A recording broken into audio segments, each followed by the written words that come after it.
Chris, what is our fourth main topic today? This is from Rajat.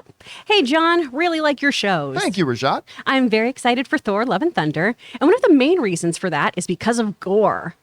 I know you're excited as well to see Christian Bale in the role. Well, to boost our expectations, Taika Waititi recently in an interview said, in my humble opinion, we have probably the best villain that Marvel's ever had in Christian Bale. Those big words. Oh, boy. What are your thoughts on this? And bring on the filthy. All right, thanks a lot for saying that in.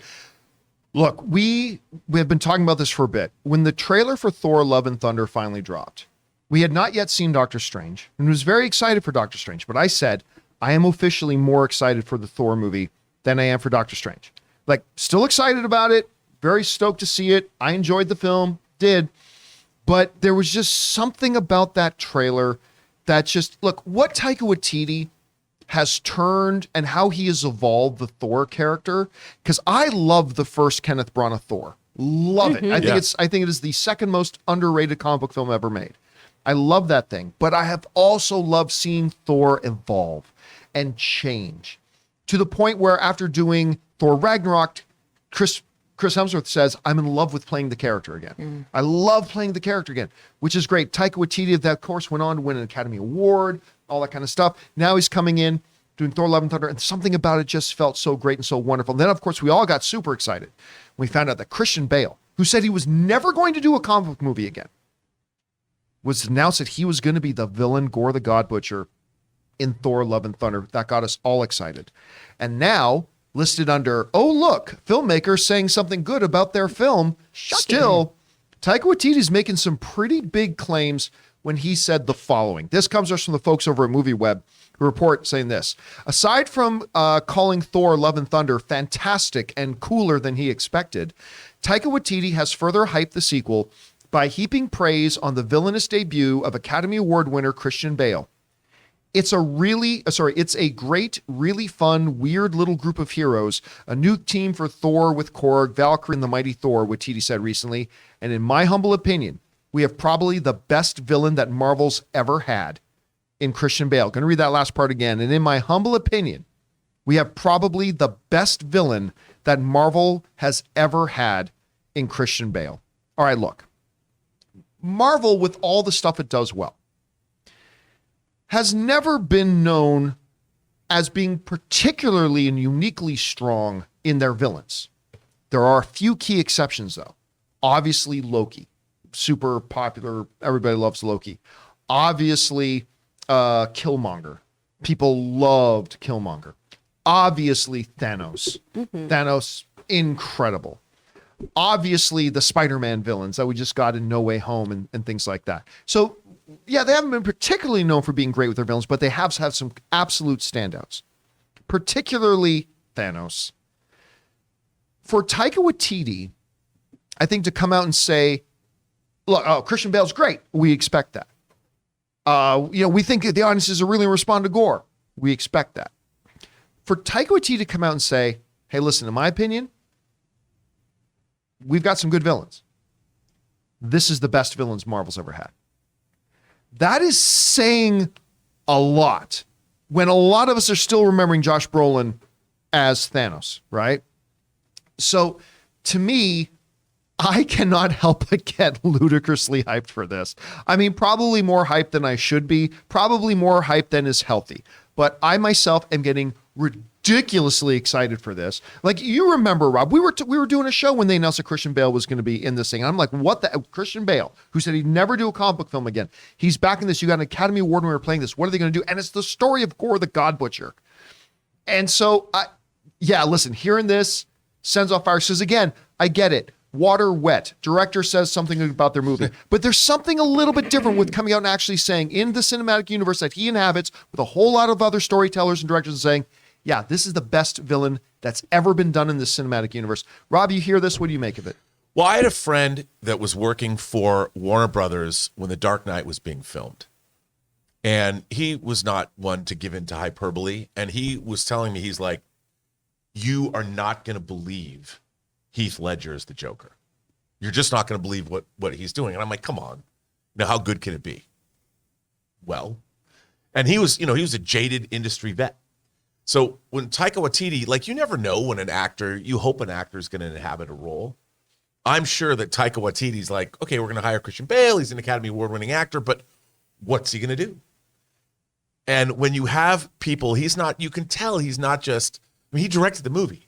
So he could sit there and go, well, it's through my direction that Christian Bale he's not doing that. He's saying, and you and I have seen pictures. Oh, we got footage of Gorr. We have it that we are not sharing with people because I got in trouble for that before. And oh my God, when you guys see Christian Bale as Thor, as Gorr, oh my God. I mean, that's the thing. I am sure that what we're going to get, and there's a reason they didn't show him the first teaser. Oh yeah, absolutely. I mean, I think that when you see what he does, and we haven't seen like him in action, but I think it's going to be spectacular. I think it's going to be something really special. I mean, they've given us the fun Love and Thunder. He's throwing his cloak off into Star-Lord's face, but I think when we see Gorr the God Butcher, I think it's gonna be terrifying, honestly. Yeah, and because what we saw was straight up freaky. Yeah, it was freaky. It's a thing out of Nightmare. Gorr is something right out of Nightmares. Yeah, and I think it's gonna be dope, and I can't wait. And I don't think this is hyperbole. I'm all for it, man. I can't wait. Chris showed you. Yeah. You've seen that, but you hear Taika Waititi coming out and saying, hey, this is the best villain Marvel's ever done. I mean, he's not directly saying it, but in a way he is. He's saying this is better than Killmonger. This is better than Loki. This is better than Thanos. I don't know. You hear this. What's your reaction to it? I mean, it feels very breaking news. Director likes his actor. More at 11. And that doesn't do much for me, if I'm being honest. That being said, there are not many other actors I would want to be playing Gorr the God Butcher. I can't wait to hear Christian Bale say, I have slain my way through multitudes to stand here at the genesis of all things. Like, That's straight up Shakespearean. So good. So I do believe the hype. It is just one of those things of like, oh, of course Taika thinks he did a great job. That'd be like if we were all after the show, if you were like, man, the show's great, but Rob really lets us down. Like we're all going to talk about how great everyone on the show is. You're perfect. Never change, baby. Appreciate it. Thank you. But I think you say nice stuff in the moment and when you're pitching your movie too, right? When you're promoting it, no one's going to come out the gate and be like, man, I really loved making this film, but if Christian Bale is just dead weight the whole time. But you never, like, even with Taika, you never heard him say when he was doing Thor Ragnarok, you never heard him say Chris Hemsworth is the greatest hero in the Marvel Cinematic Universe. That's fair. When he did Jojo Rabbit, he never said Scarlett Johansson gives the greatest performance in the history of cinema or anything like that. And that's where it goes to a little bit of a different level with what he's saying here. I read a bit of his interview that was in Empire Magazine, and there was a bit of surprise on his part.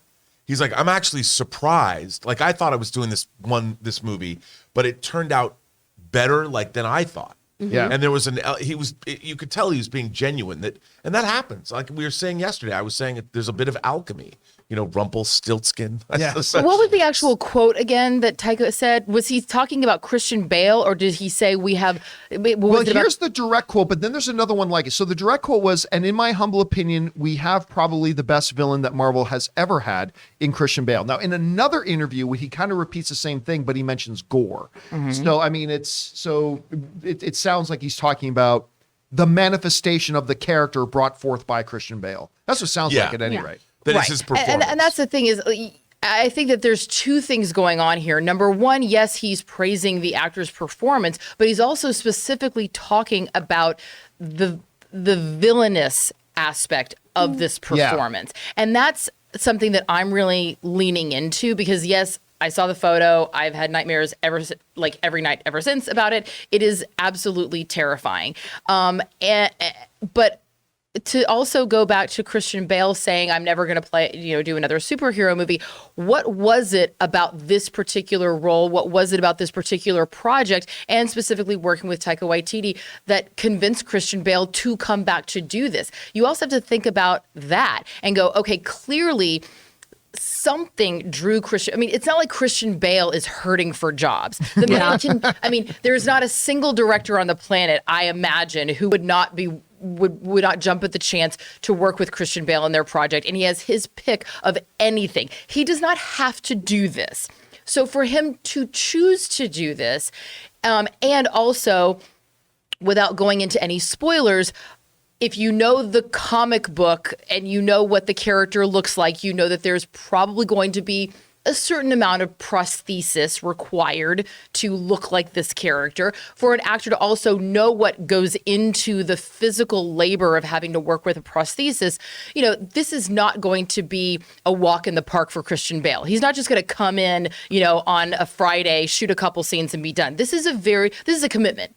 And so I think that what I'm seeing from this, and also just knowing about like the character itself and how his sword was made by the same guy who created the symbiotes in Venom, and that's really freaky and scary, and how his cloak can kill Asgardians. I mean, there's so many aspects, not just of, I know Chris is over there. You're so proud of me, aren't you? I'm just like, he's really in love with you right now. I'm like, yeah, I know. right. It made my sister so proud of me, but like actually thinking about the character itself and the connection that character has to the Spider-Man, world, and what we already know, these symbiotes are so insidious as they are, combining that with just this nightmarish, ghoulish look that he has, plus the incredible talent that Christian Bale and commitment that he brings to every single character, with Taika Waititi wrapping it up in his beautiful directorial way.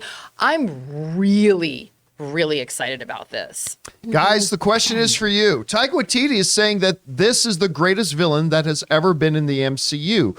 What are your guys' thoughts? Where's your anticipation level right now for Thor: Love and Thunder? Whatever you guys think, jump down to the comment section below and leave your thoughts there. We want to take a minute and thank the sponsors of this video, Liquid IV. Now listen, just one stick of Liquid IV added to 16 ounces of water will hydrate you faster and more efficiently than just water alone. It contains 5 essential vitamins like B3, B5, B6, B12, and of course vitamin C, with 3 times the electrolytes as traditional sports drinks. And what makes Liquid IV so effective is the science of cellular transport technology, or CTT. You see, it's designed to enhance rapid absorption of water and other key ingredients into your bloodstream faster and more efficiently. Ann and I get up pretty early in the morning to go to the gym because we can't go to the gym at any other time during the day. And for the last couple of weeks, I have been drinking 1 full glass of water with Liquid IV. And all I can tell you is you can feel the difference during the workout. So go and grab Liquid IV in bulk nationwide at Costco, or you can get 25% off when you go to liquidiv.com and use the code CAMPEA at checkout. That's 25% off anything you order when you use the promo code CAMPEA, that's CAMPEA, at liquidiv.com. Experience better hydration today when you go to liquidiv.com, and remember, use the promo code at checkout, CAMPEA.